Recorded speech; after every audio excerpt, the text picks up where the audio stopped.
I'd love to. I'm going to tell Bill my very first sales story as we get going here. You guys will laugh a little bit. That's okay. And then you go back to your manager and say, "Oh man, we got one. This guy is a good prospect." Your manager like, "Okay, how much is it? 500. Let's put that in the forecast. When do you think it's going to close? Next month? Yeah, or next." And it has no intention of closing.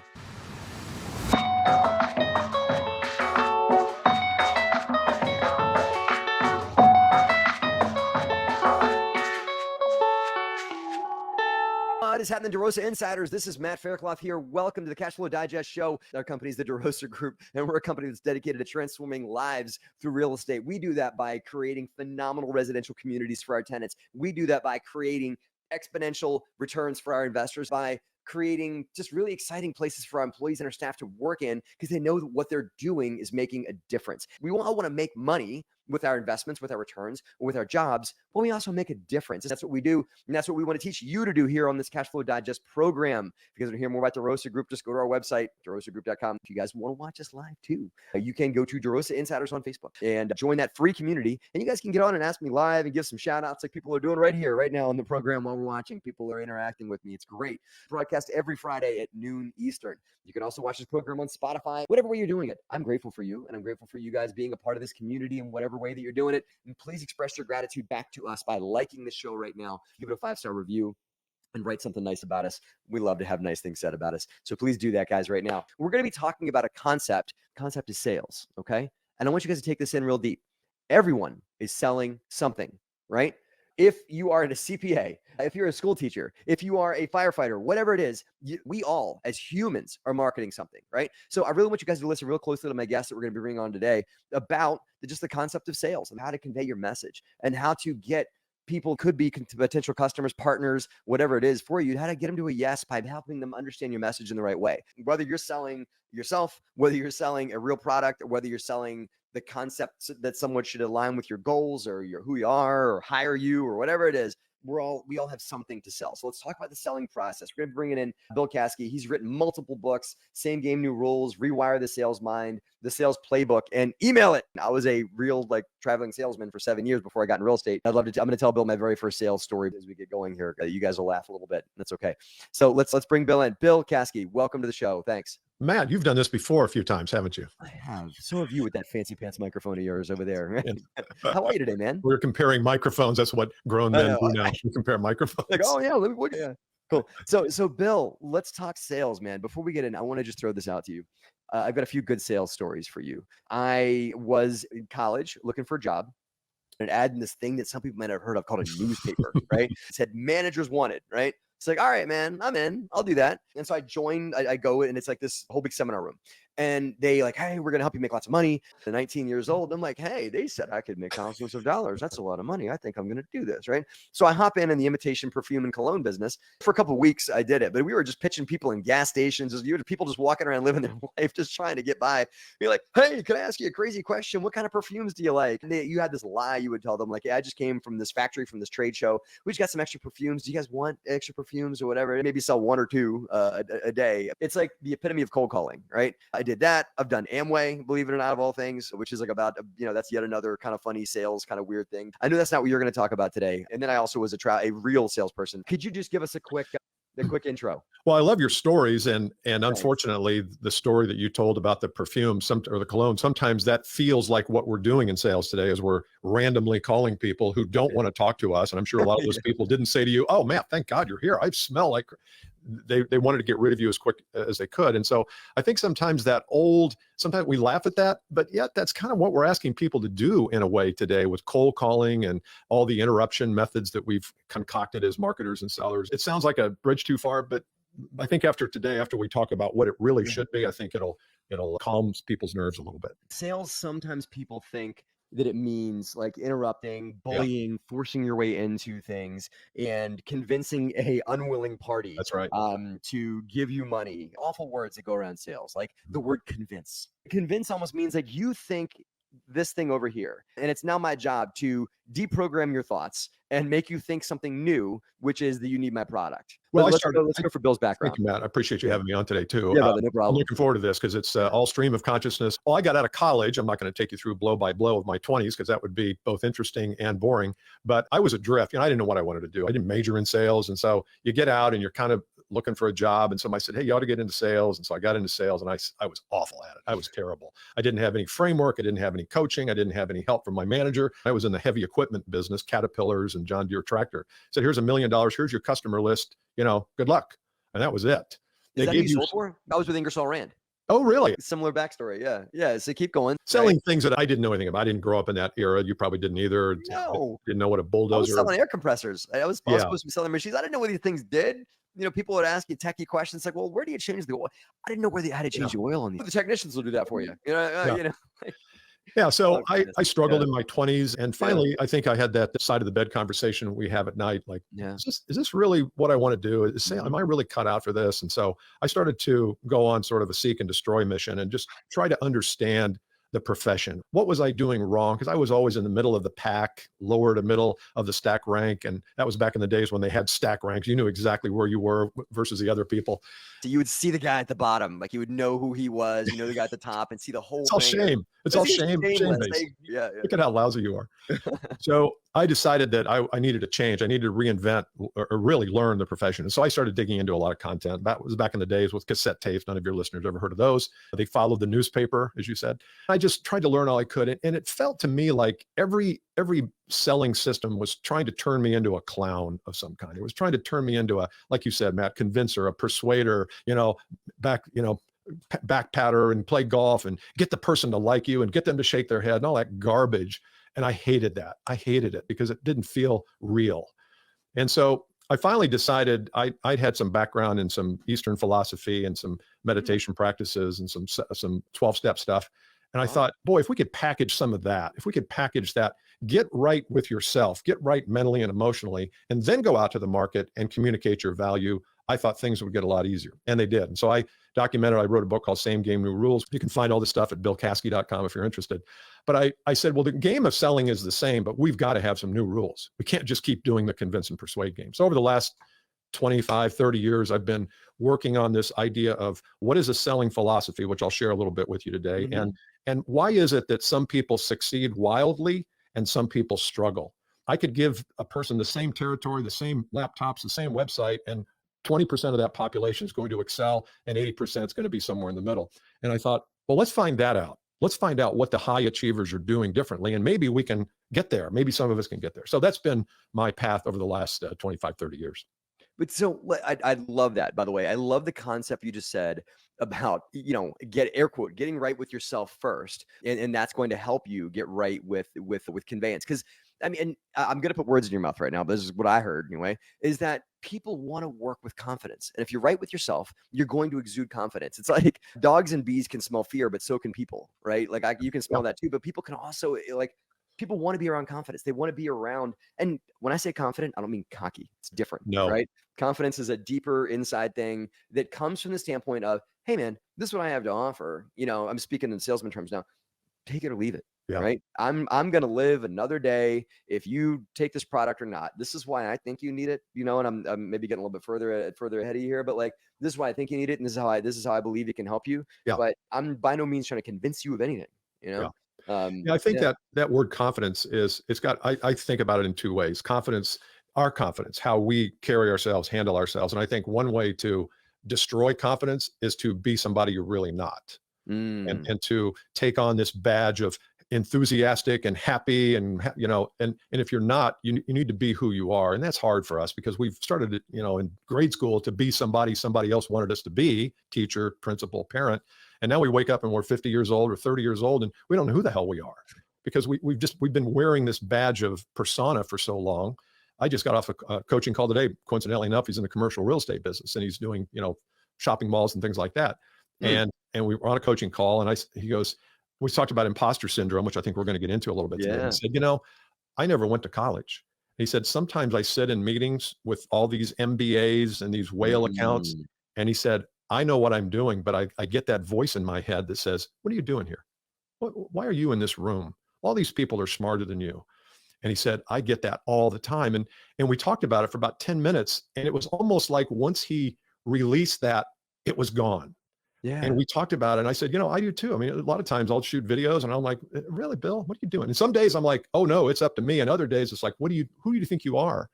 And if we can admit that we feel that way, sometimes it evaporates. And for him, it literally evaporated in time. Now it may come back, but he left and he said, I thought he was going to cry there for a minute, but he said, this has been one of the most important phone calls because I was able to call it something, this syndrome of the movie, the crappy movie that we play. Yeah. And then you can say, oh, that's not me. I am okay who I am. I'm perfect the way I am. Now you need to improve, need to work on your skill, but that's a big deal, that imposter thing. So I want to just comment on that, right? Because sometimes you got to go to school for 2-3 years to learn anything, to really to master a concept or something like that. And there's other things in life that you either know or you don't. And when you decide that you want to know it, it's like that, right? And that's one of those light bulb moments. Some programs that I've done call it transformation, and that, and those things, there is no time associated with them. It's just a blip. You just know it now. Right. Yeah, it's right. It's a switch. It's a switch you turn on, or if you don't know it, everything is figure outable. Everything is figure outable. But the switch concept is good. But by the way, like one thing, and then they'll transition. The switch concept's an interesting way to look at things in life, right, guys? Because it's either like, okay, that Bill was able to turn his client's switch on in that moment. There it is. Hey, where he didn't turn it on, by the way. Bill told that client where his client's internal switch was, and the client himself hit the switch, right? That's right. And then Bill also showed him where the switch was, so that here's the thing. Our switch goes off in the future, right? And that client, like you said, may have a bad convo with his wife and may get his teeth kicked in by a few clients and may have that happen, maybe wake up on the wrong side of the bed, whatever it is. Now, Bill has told that client where that switch is, and the switch doesn't move. It's still sitting right there on the wall. The same place, but you have to think, where is that? And I got to flip it, because sometimes those bad moods and sometimes the blues can overtake us. And if we don't know how to switch back, we end up in the blues for years. I mean, you realize, you look around and realize, hey man, the lights aren't on in this room, are they? I think I should turn the lights on. Exactly. I think there should be more light in here.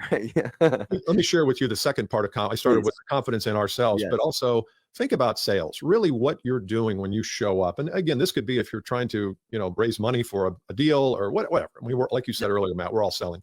We have to create the environment where they have confidence in us. Yes. There's an instilling of confidence that the prospect, I'm using that term, prospect or potential buyer, has to have in us, because everybody's on their own journey in life. The buyer's on their journey, you're on your journey. If you can help them see that by you being in their life, their journey will be easier or more profitable or quicker, they will be all over you to sell them something. But if you don't instill that confidence, you're jumping through hoops. That's an old saying. Maybe you've heard, maybe you haven't. But the prospect says, well, if you could just do this. Okay, sir, I'll do that. And then you send it back. Well, okay, that was good. Can you do this one more thing? And it's like, wait a minute. Why am I doing this? I'm doing it because I never instilled confidence that they had in me, that I was going to help them get to their promised land, wherever that is. Well, let me tell you real quick. Back in my day when I was a traveling sales rep for Ingersoll Rand, you probably had this happen to you back when you were with Caterpillar and those guys. You would have a client that would, because they didn't smell confidence on you, you became like a gopher that they would get. Okay, here's what I want you to do, Matt. I want you to go and do a manual layout for everything we're looking for in this factory. Give me a written spec for what I need. Tell me how many horsepower it needs to be. Tell me what size this is. Tell me what size this is, whatever.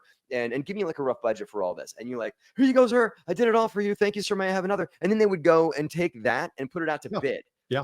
Like they would take your work that you work so hard to do for them. And because you show up as this eager little beaver that are willing to hey, wagging my tail, help me, please give me an order. Like, okay, you willing to do some work for me? Go. And then you go back to your manager and say, oh man, we got one. This guy is a good prospect. Your manager like, okay, how much is it? 500. Let's put that in the forecast. When do you think it's going to close? Next month? Or next. And it has no intention of closing because you were terrible at the process. They're going to take your number and put it out to work. They take you and put you out to bid. And that's one of the things that happens when clients don't see value in you and they're really just trying to get the best price they can for anything.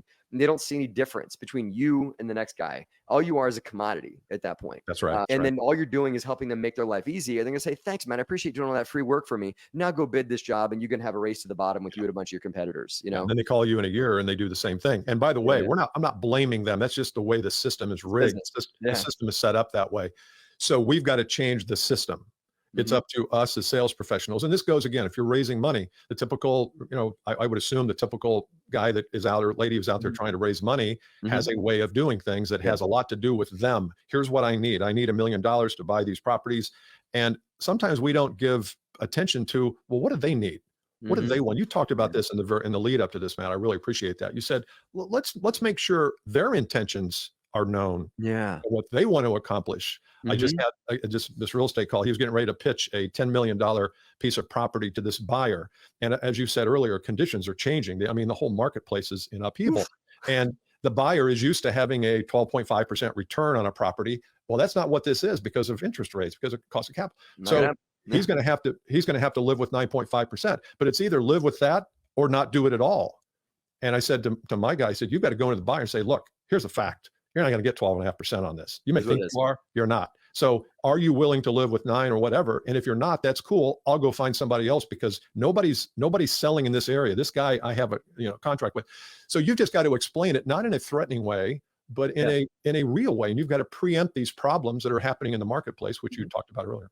Here's what happens a lot in our industry, Bill. So in our industry is we're not necessarily brokering properties, but we are doing is we're procuring pieces of real estate under contract it's called a syndication, right? And then we'll go and backfill the money needed to close on that deal with investors by saying, hey, investors, fish on the hook. I've got this great deal. It's going to be amazing. We need the X amount of dollars of investment to go into this property so we can close, right? And what happens quite a bit in our industry from the newer capital raisers, and I God love them, and I was one of them too, is they go forth to the market acting as if they need those investors, those customers, to do them a favor, right? Will you please invest in my deal? Will you please do me the favor of putting your $50,000 of hard-earned money into this deal? I'm going to cross my fingers and sure hope it works. They put the money up on a pedestal, right?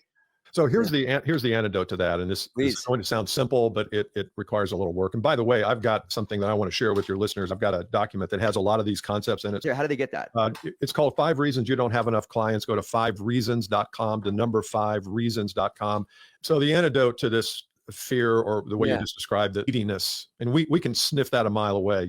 Women can sniff it from men, men from women. It's just, it's in our subconscious. Like, I really like him. I really like her, but man, she's a little needy. And the antidote to that is what I call detachment. And detachment, it's an Eastern philosophy that nothing matters. In the long run, nothing matters. And what that means is, if I can be detached and not be disengaged, I don't want to be disengaged from my buyer, but I'm detached from the outcome. Whether they buy from me, whether they invest with me, really on the radar screen of life is a blip. It's not really that big a deal. Now, I'm not saying that to somebody, but I have to have that ethos inside me, because then I'm free to say, and I'm free to do. Say what needs to be said, do what needs to be done. If I'm attached, I'm a hostage. I'm a hostage to my own preferences, my own interests. And so and when you really get there, it opens up a freedom really to do anything. You're not arrogant with that freedom either. You're not arrogant at all. In fact, you're probably more attuned to what their needs are, because your needs are in the background. And you're not going to change your needs or change your terms based on what they want, guys. It does go back to the girl or the guy at the bar. A lot of these things do flow back to human nature, right? It does go back to like the point where in that situation, I could take it or leave it. Like, this is what I got, and I'm confident enough that we could move forward or not. And I will go home by myself tonight. No problem. And at the end of the day, I think that flows to raising capital, where it's like, for me, we're at the point now, we're a seasoned capital raiser, and as our company, and I've written a book, Raising Private Capital, Bigger Pockets, on how to raise capital out of your own network. Right. And so in that book, it talks about, like, just listen, Mr. or Mrs. Investor, I am buying that 100-unit apartment building. Let's start there, right? You can join me or not on that. I'm going to buy it, but I need you to join me. No, I don't need any of that. I'm buying that building, and I'm going to find the investors to do it. And they're going to join me. Would you like to be one of those investors? That's the conversation you got to have with investors. Like, this is happening, right? That's the confidence. This is going to happen. Do you want to get on that train or not? If you don't, I get it. That's right. Yeah. You just gave me an idea for a book title. I'll attribute give me a shout out. We always talk about needs in sales. We talk, what does a customer needs? What's the prospect needs? And I think that's the wrong need. We need to be in a no need position as a sales professional. We must not need the business. Too many needs in there. We must not need the business. And when we don't need it and we're detached, we will be better able to find their needs. Yeah. If we're attached to the sale, we can't ask all the questions, because sometimes we're afraid of the answer. And my commercial realtor from coaching call today, I said, look, you may meet this guy where he is. And he says, look, that's just not acceptable. And you have to be okay. But I would lead with that. I would say to this investor prospect, look, this may not be right for you, because I know you have high standards. I know you like your 12% return. This is not what this is. Do you still want to hear about it? No. And operate from a position of detachment just gives you so much more power and control. But I don't want you to club people over the head with it. I want you to use it from a point of serenity. Let me back up a little bit, Bill, because in our industry as well, this is what happens, right? The knowledge that we have as to the dollars and the returns and the benefits that people get from real estate investing are very clear. And a lot of those things that I just said are in my book or in our education programs and are online. That said, we come well armed and well educated to a situation. So if a potential investor comes to me, they may not know all the things that I know about what I'm doing this deal over here may benefit them with, right? The tax benefits, and this is what you can do with those tax benefits. Did you know you can invest your retirement account in this thing? They might not know. Did you know that you can invest this way? So how does a well-seasoned, well-trained sales rep in your eye, how do you present a situation to a client that the client might start with no, because they don't realize how what you offer can help them? How do you make that transition? Yeah. Well, that's what I wrote down here. As you were talking, I wrote down the words educate down there at the bottom just to prove it. I had to show you. So if you're a high flying, been in the business 20 years, there's a curse to that. The blessing is that you have a lot of freaking knowledge. The curse is you might be too smart for your own good. And when you're talking to somebody you may think they're a seasoned investor, but they may be doing it by the seat of their pants. They don't know what you know. So how do you educate them without belittling them, as you say? Yeah. I think a good story is always helpful for that. So the story might sound like, look, I appreciate you inviting me in today. I know we're going to be talking about this property. Since I don't know you, I know that you're probably very wise to the ways of real estate and investing, but I also know that sometimes I assume things that people know that they don't. So as we go today, I'd like to share with you some insight on some of these things. And if you don't want to hear it, you can just raise your hand and I'll stop. But I want to serve you. I want to serve you by educating you on some things that you may or may not be familiar with. I think it's a story. And then the person appreciates that, because if, they appreciate that. So what I've trained our students to do is, and this is great, most sales reps do not do this, and I'm sure you probably teach folks to do this very thing, but most sales reps will walk into a meeting and they'll start by telling, like, hey, so we do, whatever. A seasoned sales rep that knows what they're doing will lead with a question, right? First of all, you got to get the client talking. The last thing you want to do is meet with a sales rep that's going to talk you down the whole time, right? And so the question that I tell capital raisers to ask out of the gate with a potential investor is, tell me about your experience in real estate investing, right? Tell me what you know. Tell me, you tell me what you've done in the past. And so that investor will respond in one of three ways. They'll respond with, oh, brand new to the game, sounds, interesting to me, or I don't much have it, just don't know anything, right? Okay, put that over there. That means you have to begin as a teacher, and you've got to begin in bringing them up. Like, okay, great. I've got the greatest thing since sliced bread for you. Let me tell you what it is and why you know nothing about it. Let me educate you. Let me tell you about tax advantages, cash flow, why real estate's amazing, right? And then maybe the person has a little bit of real estate experience, and then the conversation is different. Conversations about like maybe how they can add in and why you're a better operator, maybe how you're something they should consider.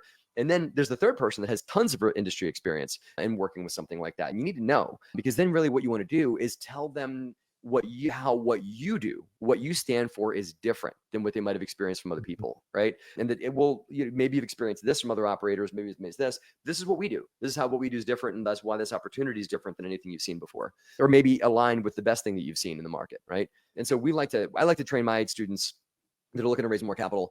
Start with what they know first, and then bring what they know to what they need to know to work with you. I'm going to call you on one thing here. And it's a divergent thing here and it was a throwaway line, but unfortunately, a lot of times we embrace this, and that is greatest thing or awesome opportunity or greatest thing since sliced bread or whatever. You said some metaphor there. I would be very careful with that. And I'm not insinuating you know what you're doing. You obviously do. You're talking to me. No. You obviously know what you're doing, but I would never. So many times sales reps use throwaway terms like that mean something. Yeah. So I would never say that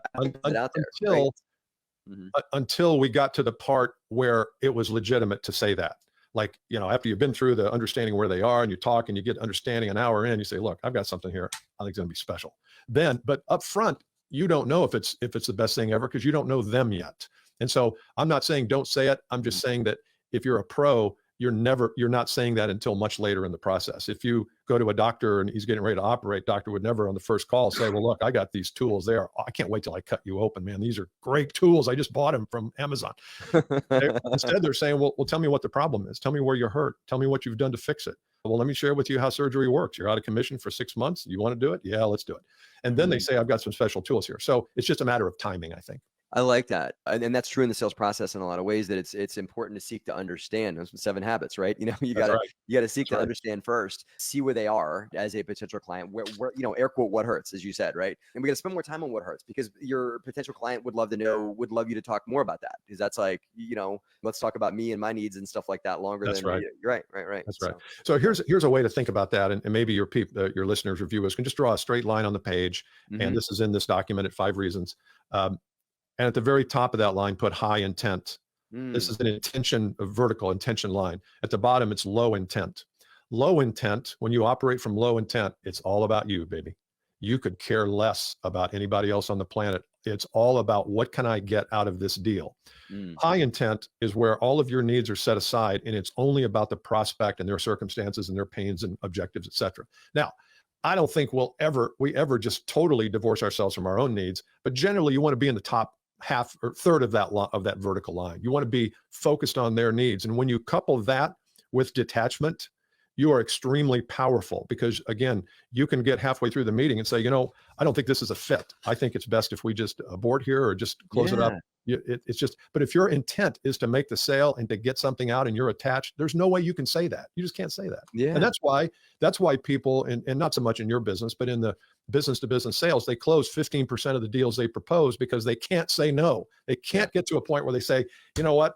You've bought from this other vendor 17 times over the last 18 years, and I've been in here every time. I'm not going to do the game this time. I'm sorry. Unless you can give me some good reason that you're going to change your behavior, I'm not in. You can't do that if you're attached. No, you really can't. You really can't. And I think that there's a lot of power in the willingness to close down a sales meeting and say, hey, I don't see it. I don't think that this is going to work out. I don't, right. Or, as a capital raiser, we have actually a fiduciary responsibility to say, hey, listen, either I don't think real estate investing is right for you right now. I either don't think that you have enough cash. I don't think the benefits are going to move the needle for you. Whatever it looks like, I don't think that this is going to be something that's going to be meaningful for you to put here. Perfect. So Bill, we got to keep moving here for the cash flow digest. But I want to bring it home with you here. Let's talk about a few different ways. And here's what I'm hearing, right? Number one, as I said, guys, everybody's selling something, and there's a certain, I think that level of certain inner harmony you can achieve and confidence you can achieve that'll allow you to convey whatever message that is to the world, guys. And it sounds like Bill's organization could certainly help you guys get in touch with a lot of that for yourself. So Bill, final words to you, and also make sure in your final words to toss in how folks can get a hold of you, and we'll make sure to pop the feed in with a bunch of links back to your stuff. Well, Matt, I appreciate final words. Yeah, I appreciate it. And it's always good to do this with a real pro. And I appreciate the way you and I interacted here. Two things. Number one, BillCaskey.com, CASKEY. All our stuff is there. A lot of free stuff. I've got a couple of podcasts and YouTube videos. And then 5reasonsclients.com. I would recommend your listeners and viewers download this. It's 12 pages. It's an easy read, but that'll give you a little bit more depth into some of the things we've talked about today. That's great. Guys, check out Bill Caskey and his organization. Bill, thank you so much for standing there, coming on the Cash Flow Digest. Guys, what a great conversation. I really enjoyed that. It is one of those interviews that could have gone another couple of hours. I'm sure Bill and I could have told all kinds of battle scar stories and ways that we learn things the hard way in life, because life does tend to teach that. But you don't need to learn how to not sell the right way, right? You need to learn how to sell the right way. You can either do it yourself, you sure could, or you could go with an organization like Bill's and learn from somebody who probably has done a lot of that and probably can teach you very well how to be a phenomenal salesperson now in your organization. So go check out Bill's content for that. Have a great weekend, guys. Thank you for being a part of the DeRosa community.